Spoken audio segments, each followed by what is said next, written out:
at H&L Rapid True Value for building supplies. The time by H&L Rapid True Value is Nationwide time, 5 o'clock. From the Nationwide News Network, comprehensive, incisive, tough. This is Nationwide at 5. Good afternoon, I'm Robianne Williams. And I'm Mahiri Stewart. In Nationwide News at this hour, Prime Minister Andrew Holness says criticism of his new social housing program is unfair and baseless. New social housing program, which has been unfairly, unreasonably, and baselessly concluded as a duplication. PNP General Secretary Dr. Dayton Campbell confirmed that the party leadership was negotiating with ousted caretaker for Central Kingston, Lawrence Rowe. When I discussed it, I told him categorically there was no possibility of any funding to be given to him. That was a no, and that the other two things would be considered. Government Senator and psychiatrist Dr. Sophia Longmore questions opposition leader Mark Golding's mental capacity to lead the country. Her comments sparked the ire of opposition Senator Lambert Brown. Delroy Williams says Mayor Andrew Swaby is attempting to distract from lack of transparency plaguing his stewardship of the KSAMC. In news from the rest of the world, Trinidad and Guyana flights severely impacted by SpaceX rocket explosion. TikTok CEO has thanked President-elect Donald Trump for his commitment to work with the app. In headline sports, West Indies look to make further inroads on day 2 of opening test against Pakistan in Multan. And later in our broadcast, in our cover story at 5:35, Prime Minister Andrew Holness has rejected the criticisms of the Auditor General's latest report into the country's social benefits programs. The new social housing program has not spent $3.4 billion to date. That is incorrect and untrue. You'll hear more. In Public Opinion at 6:26, we ask, what's your reaction to the U.S. Supreme Court upholding the ban on TikTok? Give us your comments by logging on to our Facebook page, Nationwide News Network, and by tweeting us at Nationwide Radio, and message us on WhatsApp at 876-285-5693. You can also leave your comments on Instagram at Nationwide90FM. In the nation's business at 6:40, speaking at the formal opening of the Child and Adolescent Wellness Center in St. James, Wellness Minister Dr. Christopher Tufton says that 20% of Jamaica children have a mental health disorder. We'll hear from Mayor of Montego Bay, Richard Vernon, and Senior Clinical Psychologist at the Western Regional Health Authority, Georgia Rose. At 7, the U.S. Supreme Court has unanimously upheld the federal law banning TikTok, set to take effect on Sunday unless its parent company sells the app. You'll hear more. All these and more as we take you home on air on your mobile, Nationwide 90 FM, nationwideradiojm.com, and on the Nationwide app available on Google Play and the App Store. This Friday afternoon, Friday, January 17, 2025.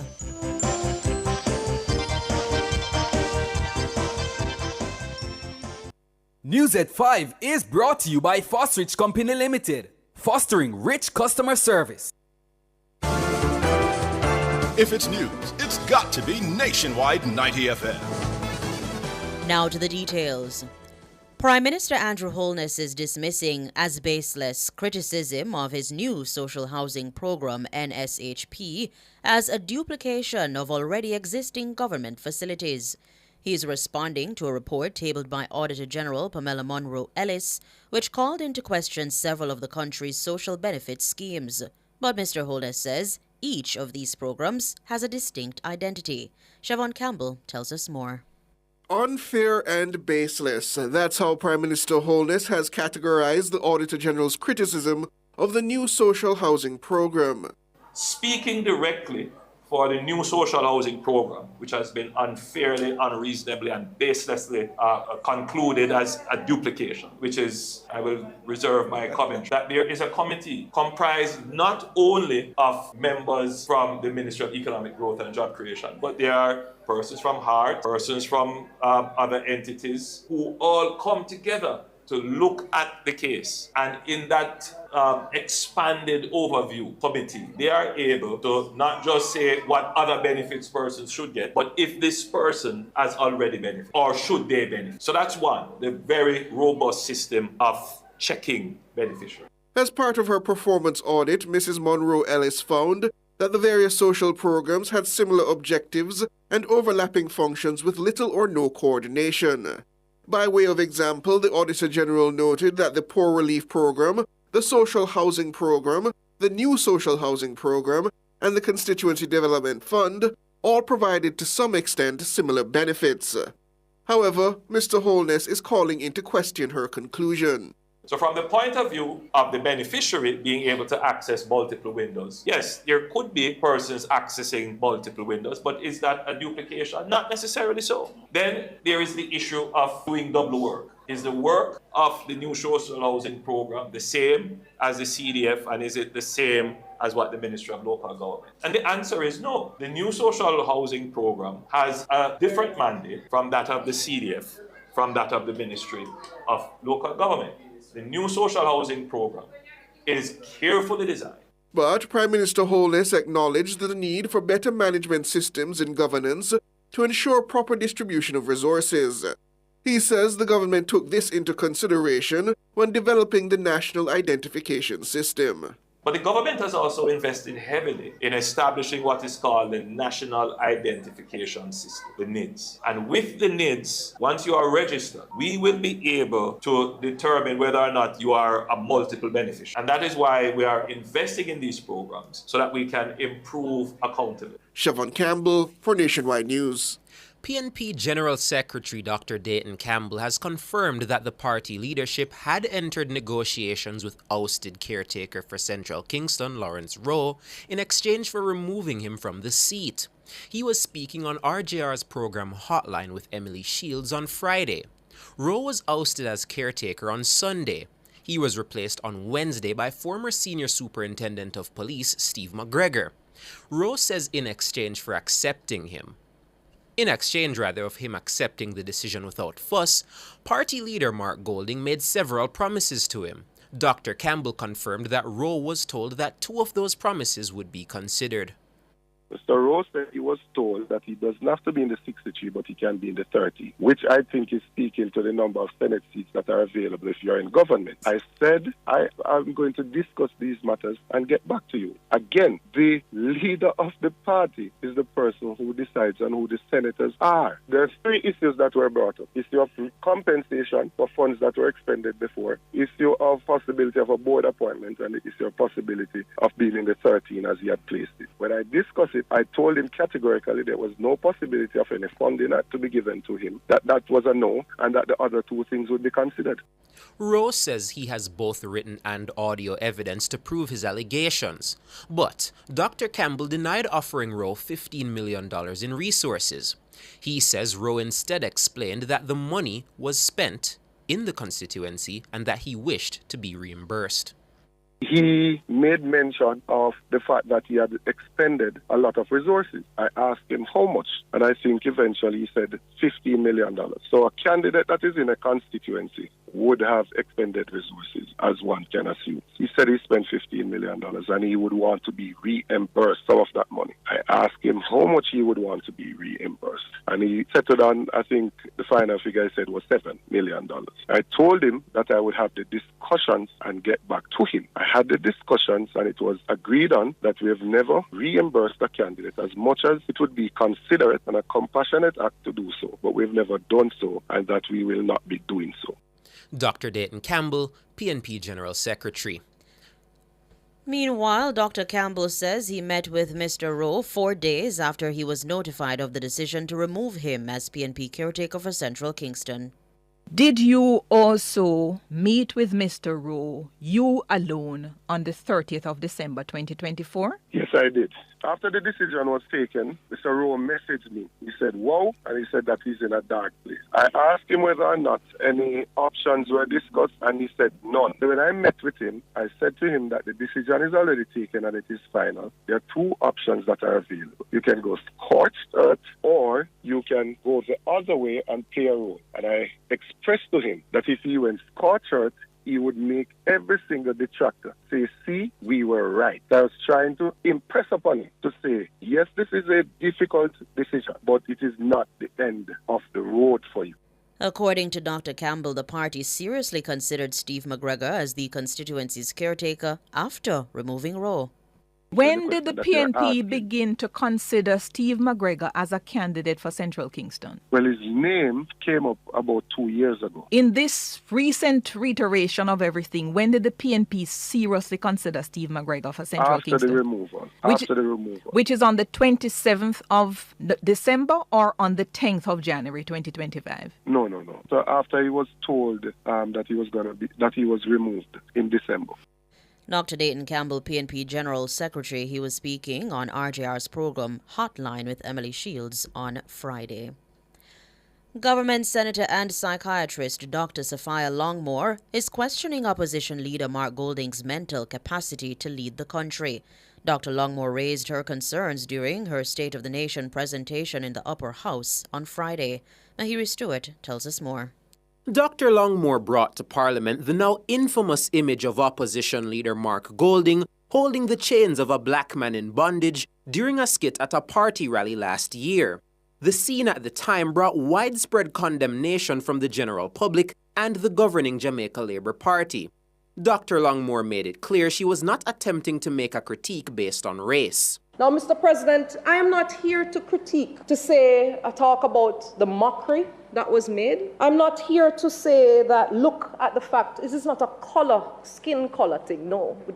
Out of many, we are one people. But, Mr. President, for me, it is the decision-making process of someone who is seeking the leadership of this country. My son is there, and when I was preparing this slide, I did not want him to see this because I introduced it to him. I introduced it to him in the right way because in my mind, the leader of the longest black democracy in Jamaica, in the world, should not have the possibility of that image being found. However, Dr. Longmore says for someone seeking the highest office in the country, to even be caught in such a position leaves their decision-making in question.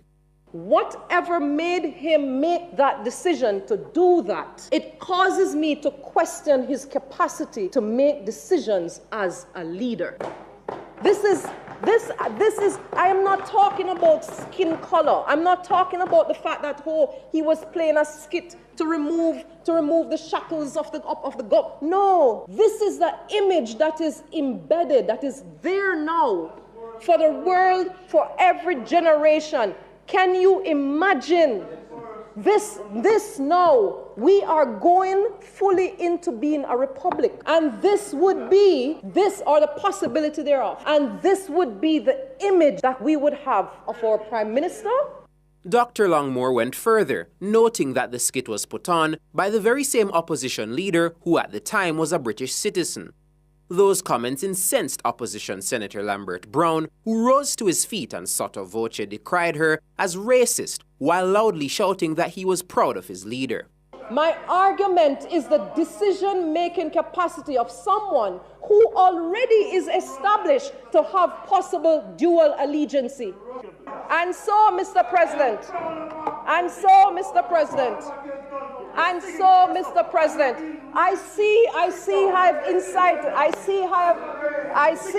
have incited a response because I am hitting truth. I am hitting truth. I am not arguing about that.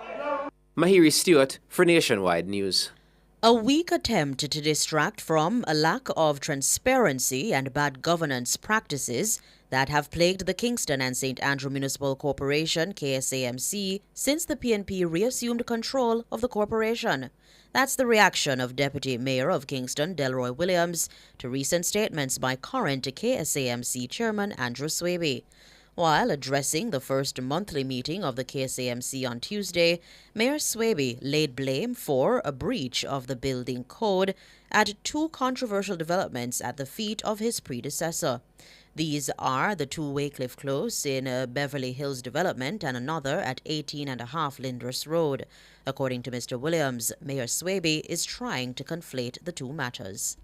that we had to be very clear to state that Estate Bridge had applied for a permit, a building permit and planning permission, that they provided the drawings and all the accompanying documentation, that the application went through the building approval process and an approval was granted and a permit issued. And they proceeded to construct after receiving the permit. On the other hand, the Jack Den Group did not receive a permit, proceeded to construct, completed the construction work without a permit. That's clear. That is the difference between the two. Pointing to the Jack Den development, Deputy Mayor Williams notes that at the time of the construction, PNP Councillor Dennis Gordon sat on the KSAMC's building committee and was chairman of the corporation's finance committee and PNP regional chairman. The Jack Den building at 18.5 Lyndhurst Road was constructed without any of the requisite permits. The KSAMC has since approved the amended as-built applications for both the 2 Waycliffe Close and 18.5 Lyndhurst Road properties. Mr. Williams says by attempting to lay blame at his feet, Mayor Swaby is seeking to distract the Jamaican people from real issues. The mayor is trying to conflate two issues that are just not related. And I would also say, I believe it's an attempt to distract from the issue that is referred to as the Hush Money scandal coming out of Central Kings. It's also an attempt to distract from the lack of good governance and the lack of transparency that has plagued the administration since it took office in February. Delroy Williams, Deputy Mayor of Kingston. According to him, Mayor Swaby should provide an explanation to the country following PNP former caretaker Lawrence Rowe's revelation that the PNP plans to use KSAMC resources for partisan purposes in their bid to win the Central Kingston constituency. You're listening to Nationwide News at 5. More news after these.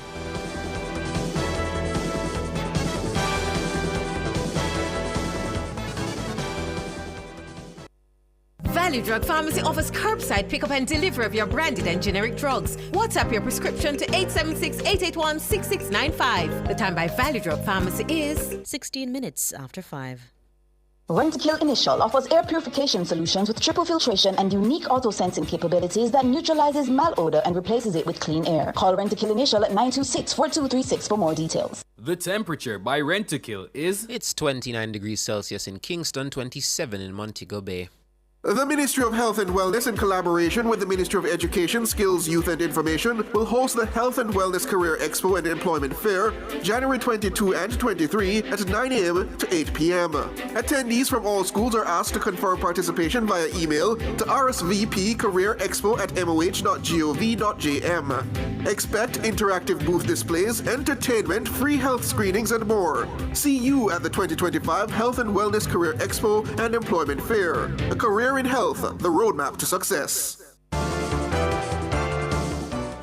Continuing the news, Liberty Latin America, operators of Flow Jamaica, has announced the planned consolidation of its Finance Global Business Services, FGBS, in a move that could impact jobs locally.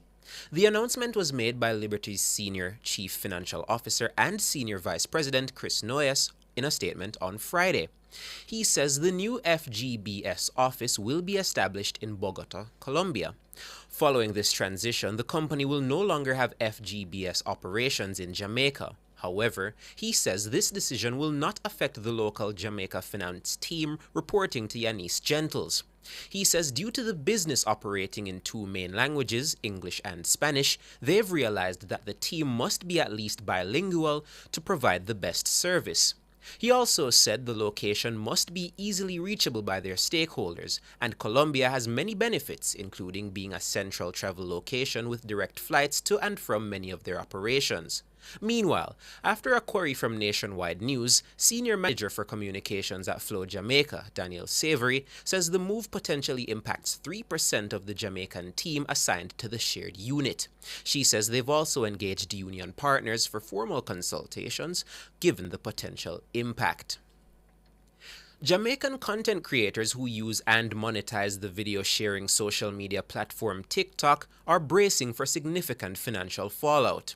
This follows a decision by the U.S. Supreme Court to uphold a law that could ban TikTok in the country unless its parent company, ByteDance, divests ownership of the platform by January 19. The decision has sparked global concerns, but for many Jamaicans, the impact could be especially severe. Robian Williams reports. So I just want to make this clear that this video is only for people with money, only rich people. If you're broke, scroll up. Can you send me $50? I'm on my side. We need 2 Leon the Kitten my side or Interstellar. Let's go my side. 2 Leon the Kitten or Interstellar my team. Them are gonna get his speed, so we have to get it. Everybody can just even drop a galaxy my side. Come on, 50 seconds my side. Shot Tripper, Money Guns Arts will do or not. Jamaican TikTok creators rely heavily on US-based users who contribute gifts and other monetary support that provide a steady income stream. If the ban takes effect, creators fear they could lose a substantial portion of their audience and financial backing. For Rajesh Isaac McLean, a popular Jamaican TikTok user, the platform is more than just a creative outlet. It's a livelihood. For me, TikTok has changed my life, For the past 2 years, I have been doing social media full time. I've been streaming, it means that I stopped doing my regular 9 to 5. Been depending on TikTok for the past 2 years steadily. So this ban would definitely affect people in Jamaica, in other parts of the world, because the US, they have a big impact on TikTok. Many of the gifters that come on and support people are from the US. It's truly my favorite platform, the best social media platform to come about. The potential US TikTok ban comes as part of a broader push by American lawmakers to address national security concerns linked to ByteDance, a China-based company. However, with the looming ban set to take effect on Sunday, Rajesh says all is not lost. I think some people might be able to survive. Though the US contributes greatly, we do have supporters from the UK and the European side of the world, which also contributes greatly to TikTok. So I wouldn't say we'll be making the same, but we can still earn an income from TikTok. But some more than the others might be affected, as some people mainly have US supporters. Critics argue that the platform could be used to collect sensitive data or influence public opinion. Despite assurances from TikTok that user data is secure, the law requires ByteDance to sell the app to a non-Chinese entity to remain operational in the US. The ban could have a ripple effect on the local economy, particularly for small businesses that depend on TikTok for marketing and exposure. There are also concerns about the cultural implications, as the platform has been instrumental in sharing Jamaican stories and traditions with a global audience. As the January 19 deadline approaches, creators are exploring alternative platforms to diversify their income streams. Robian Williams for Nationwide News. World in a Minute is brought to you by ABC Electrical Sales. We make things as easy as ABC. Hose Assembly and Supply, equipping Jamaica for success. And Charles O'Connor Consulting Network, COCN, driven by international accounting standards, modern technology, and integrity. The World in a Minute. A number of regional flights heading to North American destinations were forced to return to their ports of origin on Thursday night due to falling debris from an exploded SpaceX Starship. The falling debris forced the closure of several airspaces. SpaceX launched the rocket around 4 p.m. on Thursday, but the company said it lost contact about 8.5 minutes into the flight. TikTok CEO Shou Zi Chew has thanked President-elect Donald Trump for his commitment to work with the app and keep it available in the U.S. Shou is expected to attend Trump's inauguration on January 20 with other high-profile guests.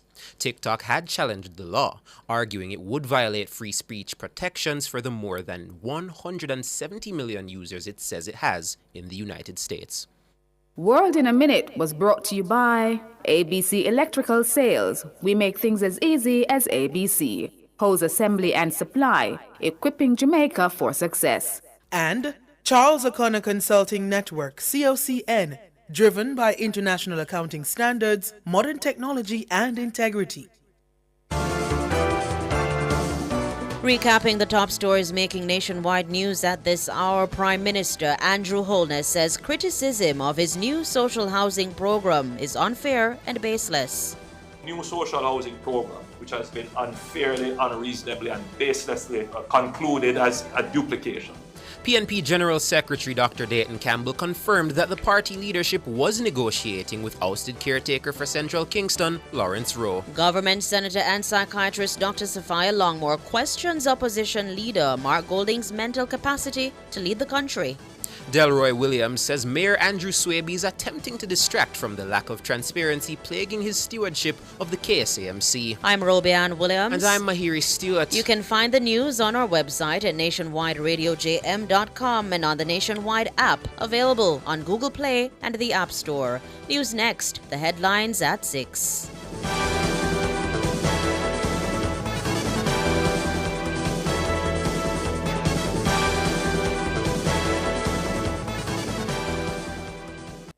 News at 5 was brought to you by Fosrich Company Limited, fostering rich customer service. For over 30 years, Chris & Charles has been financing your goals, dreams, creating your great moments. Celebrate the occasion with us. Borrow $1 million, pay less than $25,000 monthly, and get 30% off your processing fees. No guarantor needed. Call 876-920-4189 or WhatsApp 876-838-9028. Conditions apply. When you think loans, think Chris & Charles. Sports at 5 is brought to you by Total Tools. They almost always have it. Hello, good afternoon, and welcome to Sports here on Nationwide 90 FM. I'm Wayne Walker. Pakistan will resume on 143 for 4 on day 2 of the opening test against West Indies at the Multan Cricket Stadium. Saud Shakil, 56, and Mohammad Rizwan, 51, are the not-out batsmen. Both have so far shared in a 97-run fifth-wicket stand. Captain Shan Masood, 11, Mohammad Iswari, 6, Babar Azam, 8, and Kamran Ghulam, 5, are the batsmen back in the pavilion. Jaden Seals has so far taken 3 for 21. The other wicket went to Gudakesh Moti. And Seal said this plan was simple going into the game. Just to build pressure, and as a fast bowler in Asian countries, you tend to want to make a big impact and you want to do well for the team, as is obviously dominated by spin in these conditions. So as a fast bowler, I always want to get a wicket or be in the game, and it so happened that I got the wickets for the team today. No pressure. I mean, international cricket, you expect the players to be good, and you have to back yourself and match up with players skill for skill, and on the day, who is the better man on the day will win, and it so happened that today I was the man today for the team. And he says it was important for the West Indies to win the toss. I figured that he was watching my hand a bit, so I just tried to deceive him, and it so happened that it paid off. And I think as a bowling unit we did really well, so it's just to back it up again tomorrow. The toss was important, yes, because of the way the pitch looked, but saying that, I think going forward in the game, the spinners will come into the game a lot more. It may reverse swing at some point, but I still think that the spinners may dominate in this game moving forward. Jaden Seals, the start of play was delayed due to bad weather, and the play will resume at 12:30 tomorrow morning, Jamaica time. President of Netball Jamaica, Trisha Robinson, was thankful for the partnership with Best Dressed Chicken to support the Sunshine Girls' journey to the 2027 World Cup in Sydney, Australia. The corporate entity signed a 3-year sponsorship deal with the association, valued at $16 million. Robinson says the sponsorship is a long-term investment in the continued growth of the sport. Your continued support is not just an investment in netball. It is an investment in the dreams and aspirations of our talented young ladies, our athletes who proudly represent Jamaica on the global stage. We're also particularly thrilled to acknowledge Best Dressed Chicken's sponsorship of our Margaret Beckford series against South Africa. This series is more than a set of matches. It is a celebration of excellence, resilience, and the enduring legacy of a pioneer who paved the way for the development of netball in our country. With your support, we're able to, while showcasing the incredible talent of our Sunshine Girls in this prestigious competition, enlighten Margaret Beckford's vision. Trisha Robinson, President of Netball Jamaica. Camperdown's Rihanna Lewis threw a lifetime best 29 meters 09 to win the under-17 girls javelin at the Throws Fest Series 1 at Jamaica College Ashenheim Stadium today. Veer's Ninka Comrie was second with 27 meters 87. Her teammate Swaycian Black was third, 26 meters 98. The boys' title went to Kendall Turner of the Bahamas with a lifetime best 48 meters 71. Nikhil Abraham of Grenada was second, 32 meters 29. And finally in sports at this time, veteran jockey George Hosang says he's honored to be recognized by Caymanas Park. The George Hosang meet is the first of 3 quarterly meets named in honor of legendary jockeys at the park. Hosang dominated both local and international horse racing. He won the champion jockey's title in Jamaica from 1972 to 1975.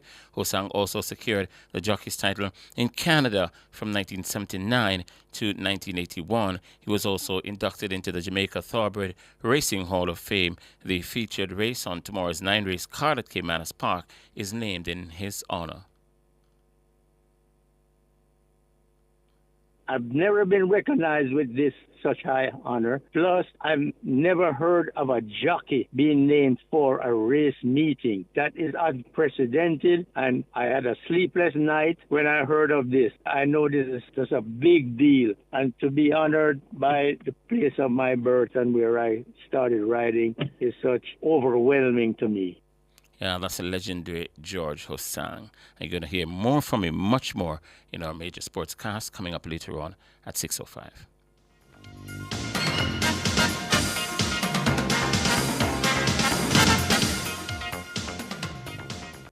Sports at 5 was brought to you by Total Tools. They almost always have it. Since 2016, 156,000 more Jamaicans are working. This is more than any other time in our history. Your government is caring for you. The time brought to you by the Office of the Prime Minister is 5:31. The Ministry of Health and Wellness, in collaboration with the Ministry of Education, Skills, Youth and Information, will host the Health and Wellness Career Expo and Employment Fair, January 22 and 23 at 9 a.m. to 8 p.m. Attendees from all schools are asked to confirm participation via email to rsvpcareerexpo@moh.gov.jm. Expect interactive booth displays, entertainment, free health screenings, and more. See you at the 2025 Health and Wellness Career Expo and Employment Fair. A career in health, the roadmap to success. Take your business to the next level. Join Jamaica Stock Exchange at its landmark 20th Regional Investment and Capital Markets Conference from the Jamaica Pegasus Hotel, January 21st to 23rd, 2025. 3 exciting days of powerful, inspiring, and innovative presentations. Hear from industry experts and entrepreneurs from the Caribbean, USA, Canada, Latin America, and Africa. Come, connect, and network. Reserve your spot at www.jamstockex.com or call 876-967-3271. New World Home Improvement and Detail Cleaning offers high-quality detail cleaning and home improvement services. They cater to residential and commercial properties. They clean from the ceiling to the floor. They clean sofas, mattresses, carpets, and chairs. They deep clean and restore all